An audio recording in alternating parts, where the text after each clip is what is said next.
네, 안녕하세요. 전산회계 1급 이제 이번 시간부터는 원가회계 이론편 강의로 같이 진행하겠습니다. 전산회계 1급은 제조업의 입장에서 어떤 식으로 회계 정보를 만들어내는지를 시험 보는 자격증이에요. 그래서 원가회계 부분이 상당히 중요하게 출제가 되고 있고요. 원가회계는 객관식 전체 문제 중에서 네문항 정도가 출제되고요. 그리고 실기 파트에서는 원가 자체를 막 입력한다기보다 예를 들면 어떤 직원에게 만약에 뭐 급여가 지급됐다. 근데 그 직원에게 지급된 그 급여가 직종이 두 직종으로 나뉘는 거죠. 그러니까 제조업이기 때문에 생산직과 일반 사무직으로 구분돼요. 그러면 여기서 생산직 근로자에게 지급된 급여는 우리가 일반적으로 판관비로 비용 처리하지 않고 제품을 제조하기 위해서 투입된 제조 원가에 포함시켰다가 나중에 이게 만들어지고 제품으로 만들어지고 이게 제품으로 만들어져서 결국 판매됐을 때 매출 원가라는 이름으로 이제 비용 처리가 되게끔 하는 게 이제 요 파트예요. 그래서 우리가 공부했던 모든 이 기업들의 제조 원가의 흐름은 만들었니? 그러면 넘어가서 제품 만들고 팔아. 그러면 비용 처리할게. 그렇지만 사무직과 관련된 비용들은 직원들에게 지급되는 급여가 제조라고는 무관하죠. 그러니까 직접 그냥 직방으로 매출에 대응을 시켜서 바로 판관비라는 비용으로 대체를 시켜요. 그래서 원가는 상당히 중요한 부분을 차지하죠. 회계 1급이든 뭐 세무 2급이든 다 포괄적으로. 그래서 이 부분에 대한 이제 문제를 풀어보는 시간이에요. 그래서 여러분이 원가는 암기를 한다는 생각을 일단 버리셔야 되고요. 제조업이 어떤 식으로 제품을 만들어내는지에 대한 일련의 과정을 기본적으로 잘 이해하셔야 돼요. 그래서 제가 중간중간에 제품 만드는 거 막 이런저런 쓰잘데기 없는 얘기들을 하는 이유는 그런 것들을 원가는 막 외울 수 없습니다. 일단 기준이 없어요. 기준이 없고요. 기업마다 다 달라요. 원가를 계산하는 방식은 자기 마음이에요. 누구를 위한 거냐면 내부 보고자를 위해서, 내부 보고를 위해서. CEO, 경영을 하는 자들이 의사결정에 도움이 되도록 원가를 보고하는 과정인 거지 이게 외부 정보 이용자에게 보여주고자 하는 게 아니기 때문에 원가는 기본적으로 기준도 없다. 중구난방이다. 그럼 중구난방이면 어떻게 공부하냐? 개념을 잘 이해하셔야 돼. 일반적인 개념을 따라서 이런 시토를 따라서 제품을 제조하겠구나. 그럼 여기서 중요한 게 뭘까? 원가를 계산해야죠. 근데 원가를 계산하려면 그 원가의 이름들이 좀 필요할 거고 어떻게 얘를 원가를 집계해서 제품의 원가인지를 파악할 거고 이 과정이 중요해요. 그래서 원가는 흐름이 중요합니다. 제품 만들려면 쭉 가는 거예요. 이렇게 만들어지는 과정. 그래서 원가는 기본적인 개념이 상당히 중요하고요. 한 개씩 이제 보겠습니다. 자, 회계라고 하는 건 크게 보면 둘로 나뉘어요. 일단 제품을 만들기 위해서 들어간 원가가 아니라 그냥 외부 정보 이용자에게 우리 얼마 벌었는지 재무 성과 그리고 재무 상태. 재무 성과는 손익계산서일 거고 재무 상태는 BS겠죠. 이런 정보들을 외부 정보 이용자들에게 우리 회사의 정보를 알려주는 회계를 우리는 재무회계라고 불러요. 우리가 재무회계 공부할 때는 외울 거 엄청 많죠. 그리고 과목이 있어요. 그리고 재무제표는 만드는 방식이 있어서 그 방식대로 만듭니다. 그래서 어떤 회계 처리할 때는 그 회계 처리의 정확한 회계 처리를 외우셔야 되고 그걸 이해하고 암기하고 과목을 아주 달달달 외우고 회계 처리가 정해져 있고 그런 게 이제 재무회계인데 그것에 반해서 이제 관리회계로 넘어오면 앞에 원가라는 말을 당연하기 때문에 관리회계는 원가관리회계를 얘기하는 거기 때문에 원가자를 빼고 말해요. 여기서부터 이제 틀어지는 거예요. 왜 원가자를 빼냐라고 물어보면 제 답은 내 맘입니다. 관리회계는 원가를 포함하기 때문에 원가자 굳이 쓸 필요 있어? 그냥 관리회계라고 말하면 그건데. 우리 기준 없잖아. 내부적으로 관리하는 거. 자, 지금부터 그냥 관리회계라고 말하면 그게 원가회계라고 하는 개념을 다 포함하는 거고요. 관리회계는 누구를 위한 거냐? 내부 정보 이용자에게 그들이 의사결정을 하기 위해서 도움이 되는 정보를 제공하는 거예요. 그래서 외부가 있고 얘는 내부인 거죠. 그래서 기준이 없고 의사결정에 필요한 정보를 제공하는데 경영자에게 보고하기 때문에 그냥 내부적인 보고서 하나 만들어서 띡 제출하면 돼요. 근데 띡은 그렇잖아. 그러니까 나름의 양식이 있는 거죠. 나름의 양식. 그것도 정해진 거 없어요. 기업마다 다 다르게. 일단 재무회계랑 관리회계 큰 기본 구조를 잘 구분하시고요. 자, 그러면 이제 원가회계를 이제 구체적으로 들어가면 이 원가회계라는 거는 결국 이건 거야. 이게 원가회계야. 그 원가회계는 뭐 하는 거예요? 물어보면 요 네모난 모양의 예를 들면 흰우유가 있대 이렇게. 흰우유. 그러면 흰우유를 하나당 뭐 500원에 팔아요. 아이고 아이고.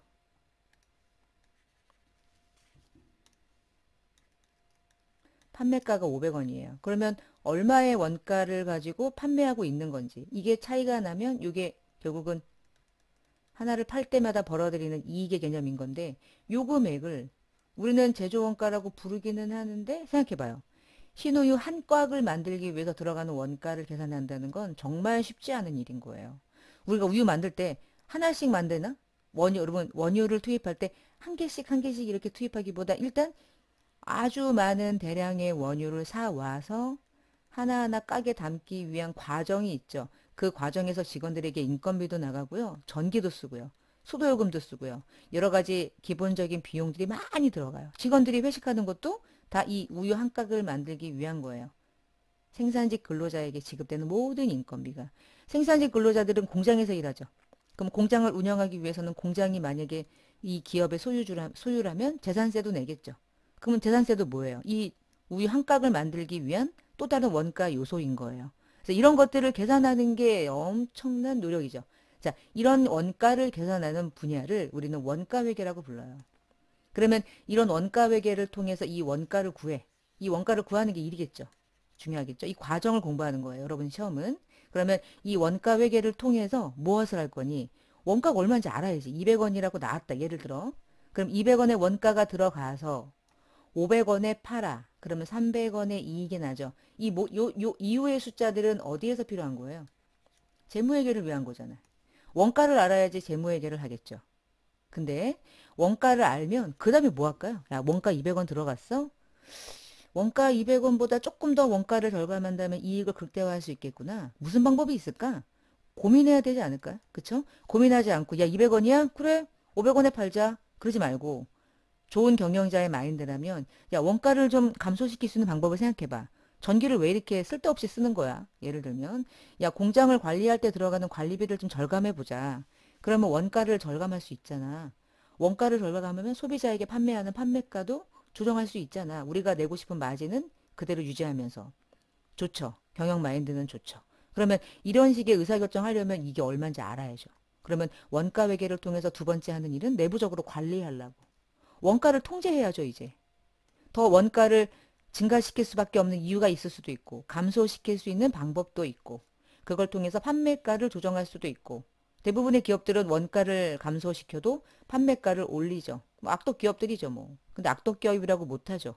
나도 만약에 제품을 제조하는 어떤 제조업을 운영하는 내가 CEO라면 판매가를 내가 막 고객들을 사랑하는 마음이 커서 이거를 내린다는 건 쉽지 않은 일인 거예요. 이걸 내리기보단 이걸 유지하고 우리 회사의 직원들의 공장에서 일하는 직원들의 복지 후생을 위해서 월급을 올려주거나 공장에서 잘 휴식할 수 있는 휴게실을 만들거나 저는 그럴 것 같아요. 그렇게 해서 원가를 유지하는 건 좋은 방식이죠. 이거를 올리면서 판매가를 막 올려. 그건 또 좀 너무한 거고. 우리 고객의 입장에서는 자 이런저런 얘기를 막 해요. 원가는 이런 거 하는 거야. 그래서 원가회계 지금부터 공부할 때는 두 가지의 목적이 있어요. 재무회계와 관련된 정보도 제공하고 통제 목적의 관리회계 목적도 가지고 있어요. 둘 다 가지고 있어서 원가회계라고 하는 분야는 기본적으로 재무회계나 관리회계 양자 모두에 큰 영향을 미쳐요. 관련이 있어요. 그러니까 중간 단계라고 보시면 돼요. 교집합이라고 생각하면 되고요. 자, 위에 있는 거는 뭐 이제 읽어보시면 되겠고요. 원가가 안 되면 원가가 계산이 안 되면 손익계산서에 있는 그 원가를 모르니까 이거 X고요. 그러면 BS도 재무상태표도 X죠. 가장 첫 출발 그리고 가장 중요한 거 매우 의사결정 영향을 미치는 거 가장 핵심은 제조업에서는 원가라고 말해도 이거는 뭐 과한 얘기가 아닌 거예요. 원가를 모른다 틀렸다 다 말짱 도루묵이에요. 많이 팔아봤자 손익이 얼마인지 모르면서 그냥 팔기만 하는 구조가 되는 거니까 겉핥기 형식. 자, 이번 시간에는 원가에 대한 기본적인 개념을 잘 정리하시고 이게 원가가 가지고 있는 힘이고 원가 회계를 공부하는 의미겠구나. 그런 개념을 약간 흥미를 좀 가져야 돼요. 그러니까 여러분이 가지고 있는 모든 물건들을 보세요. 만들어진 거예요. 만들어졌다는 얘기는 누가 만든 거죠. 그럼 만들 때 얼마 들어갔을까? 얼마냐에 따라서 판매 가격 결정됐겠죠. 그러니까 다이소에서 하나당 1,000원에 파는 거 원가가 얼마겠어요? 모르죠. 아무도 몰라요. 왜 모를까요? 내부적으로 하니까. 누가 우리에게 보고합니까? 재무회계나 하는 거지. 원가를 외부에 보여주면 큰일 나는 거예요. 그런 게 원가인 거죠. 그래서 원가 회계가 가지고 있는 기본적인 목적, 뭐 이런 게 시험에 나올 수 있겠죠.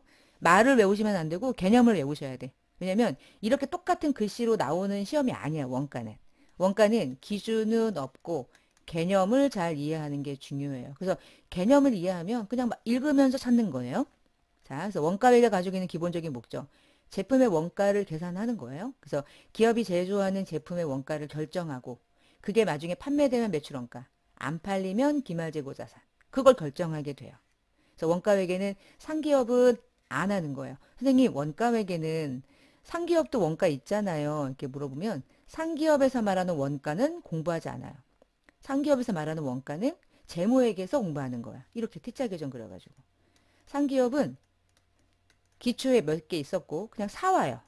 사와서 안 팔린 건 기말, 팔리면 매출원가. 그냥 바로 나오는 거예요. 그래서 우리가 원가 회계를 얘기할 때는 상기업은 절대 원가 회계에서 관계가 없는 기업이야. 원가 회계는 누구를 위한 거냐? 무조건 제조기업. 이거 시험에 많이 나오겠죠? 원가 회계는 상기업도 원가 회계가 필요하다. X. 상기업은 필요 없다. 취급 안 해. 상기업은 무식한 기업. 우리끼리. 그냥 무식하다는 뜻, 그게 무식하다라는 말을 하는 게 아니라 상기업은 원가 회계가 필요 없다. 제조업은 중요하다. 이런 의미인 거예요. 뭐 무식하다는 게 진짜 무식하다는 그런 의미가 아니라 제조기업은 단기에 1년 동안 제품을 만들 때 얼마의 제조 원가가 들어갔는지 계산을 해야 돼. 그래서 제품의 원가를 계산하는 이 정보는 외부 공포용 재무제표에 계산되는 이 두 개의 금액을 계산하는 근거가 되죠. 실제 제품을 제조할 때 들어간 원가를 외부에 보고하진 않아요. 매출 원가를 보여줄 뿐이지. 두 번째는 이렇게 원가를 해서 뭐 하는데 내부적으로 계획하고 통제하려고요.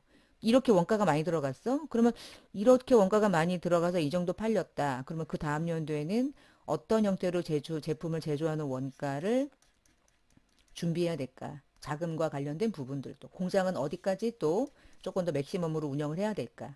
그리고 내부적으로 원가가 더 많이 생각보다 많이 나갔다면 그 원가를 어떻게 하면 내부적으로 좀 절감할 수 있는 방법이 있을까? 통제. 이런 여러 가지 원가 정보를 유용하게 제공하는 용도로도 이제 원가 회계가 필요한 거고요. 세 번째는 의사결정을 해야 돼요. 여러 가지 안이 있어요. 원재료 중에 A, B, C, D가 있대. 이렇게. 공장을 운영하기 위해 기계가 A, B, C, D가 있대. 여러 가지 늘 선택이 있어요. 그 중에 뭐가 가장 좋을까?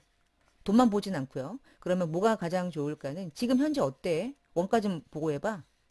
지금 현재 이 상태야. A라는 원재료를 가지고 이렇게 만들었어. 품질이 이 정도야. 뭐가 좋을까? 이런 의사결정할 때 중요한 정보를 갖추게 돼요.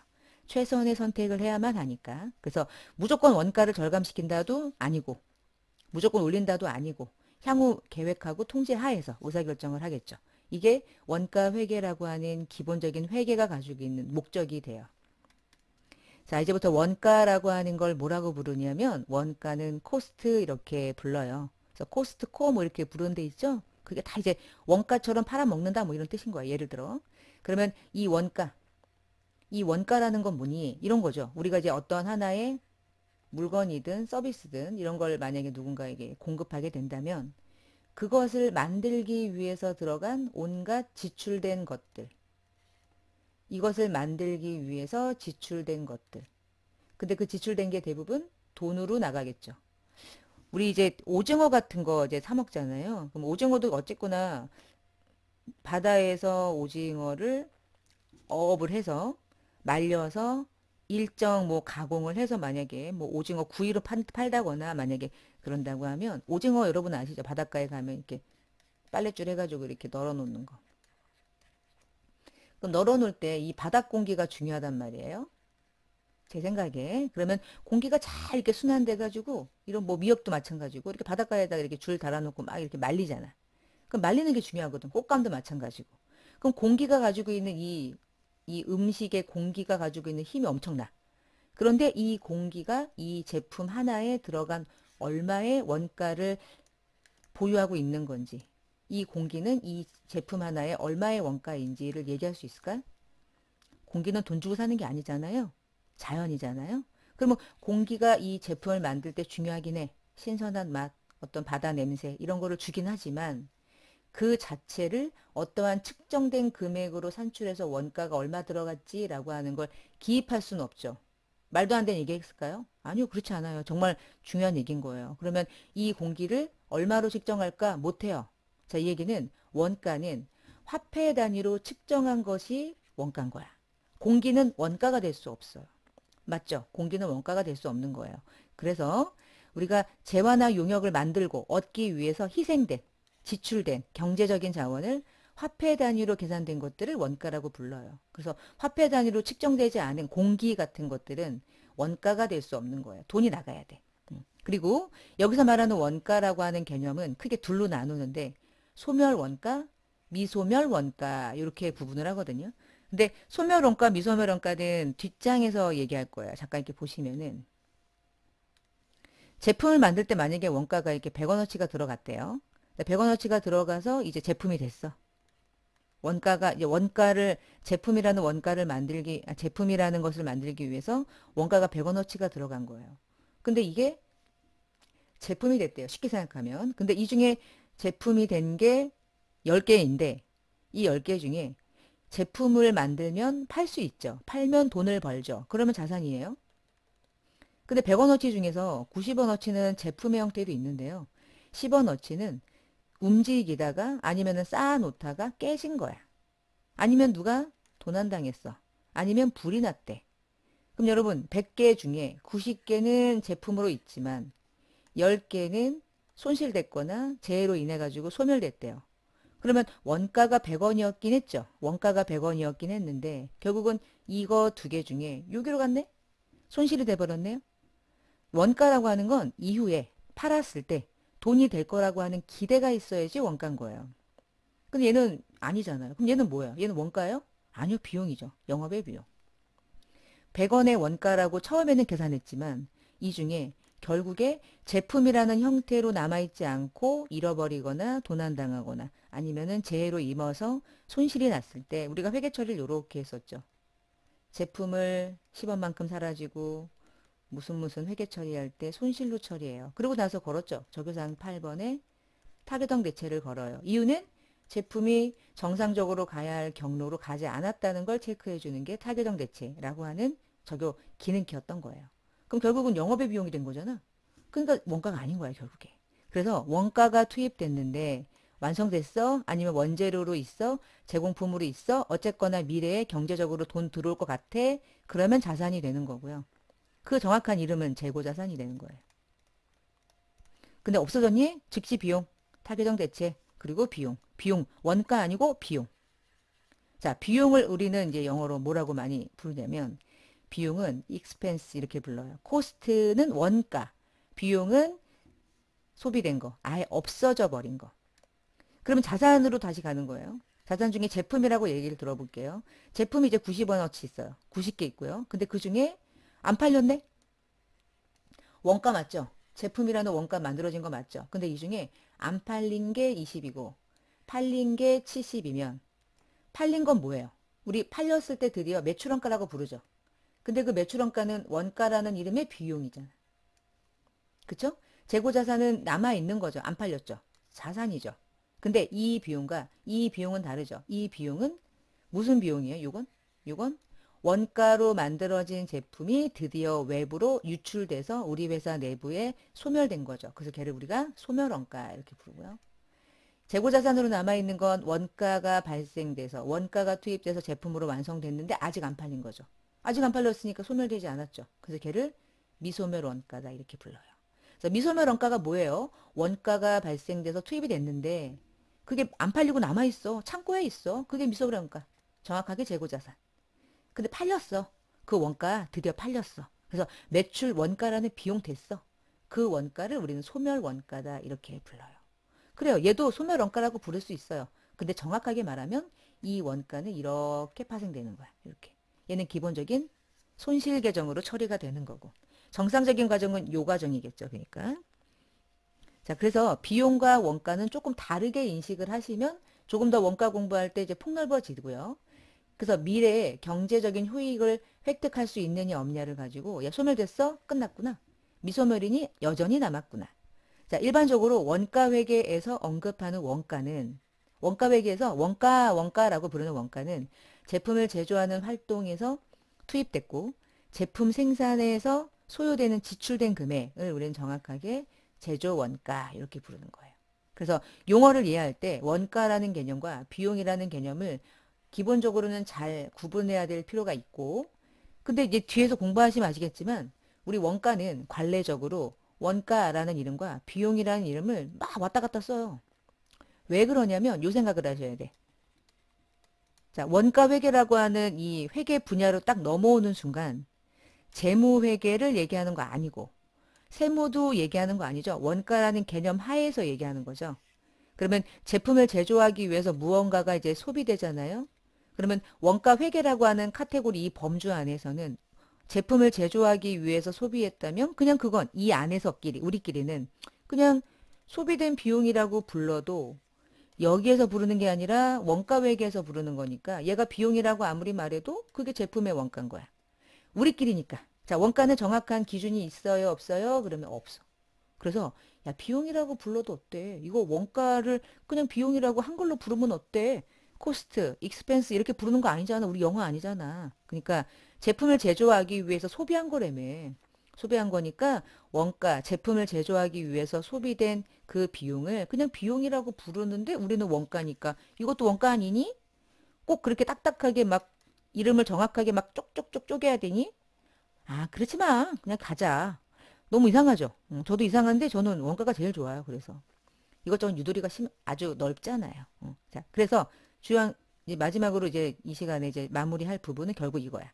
관례적으로 원가나 비용이라는 용어를 그냥 왔다 갔다 써요. 예를 들면 그냥 말도 안 되는 예. 직접적으로 재료가 투입됐을 때 직접 재료비 또는 직접 재료 비용이라고 써도 되거든요. 근데 직접 재료비까지 써요. 직접 재료비라는 이름도 직접 재료 원가라는 이름도 다 같은 거예요. 끝에 빗자가 끝났으니까 꼭 복리후생비 같은 느낌이 떠올릴 수 있죠. 근데 안 그런 거야. 우리는 지금 원가 회계로 넘어왔기 때문에 이런 말을 하는 게 아니라 그냥 직접적인 재료의 원가를 직접적인 재료비라는 이름으로 그냥 같이 써요. 아무 상관이 없습니다. 사실은 직접 재료 원가라고 부르는 게 정확하지만 그냥 관례적으로 귀찮은데 뭘 한 글자 더 줄여서 말하자. 직접 재료비. 또 하나 단기 총 제조 원가라는 말을 단기 총 제조 비용이라는 말로 쓰기도 해요. 제조에 들어간 비용, 제조로 들어간 원가, 뭐 같은 거 아니니? 개념이 중요한 거니까. 결론은 용어가 중요하지 않고요. 그 용어가 의미하는 숫자 또는 개념이 중요해요. 그래서 용어에 대해서 암기한다, 강박관념을 가지시면 원가는 상당히 힘들어져요. 지금은 직접재료비라고 불렀는데 왜 정답에는 직접재료 원가냐고 물어보면 할 말이 없어요. 그냥 똑같은 거야. 그래서 결국 뭐가 중요하냐면 직접 재료가 중요해. 결론은 단기 총이 중요해요. 단기 총 다음에 제조 원가라고 부르든 제조 비용이라고 부르든 그거는 A라는 사람과 B라는 사람이 그 용어를 받아들이는 그냥 의미에 불과해요. 그냥 기본적인 영어를 한글로 바꾸면서 다르게 직역한 것과 동일한 결과를 가져옵니다. 자, 그래서 이번 시간에 제가 얘기하고 싶었던 건 우리가 구체적으로 어떤 회계 처리를 물어보거나 계산하는 걸로 들어가지도 않았어요, 아직은. 근데 우리가 정확하게 인식하고 들어가야 될 원가는 기본적인 이 원가라고 하는 카테고리 안에서 어떠한 용어로 사용되느냐는 중요하지 않고 이 용어가 어떤 걸 의미하느냐를 더 집중적으로 봐야 된다. 그게 상당히 중요할 것 같아요. 제가 개인적으로는. 자, 그런 생각을 하시면서 원가를 공부하시면 훨씬 더 재밌으실 거다. 이렇게 생각이 듭니다. 자, 그래서 원가에 대한 개념이 없거나 원가를 나는 처음 공부한다. 그럼 한번 제가 하는 강의를 잘 들어보세요. 제가 원가를 조금 쉽게 잘 설명하는 편이니까 이게 어렵지 않고요. 상당히 재밌고 살아가면서 또 중요하고 잘 정리하셔서 또 시험도 대비하시고 하시면 좋겠어요.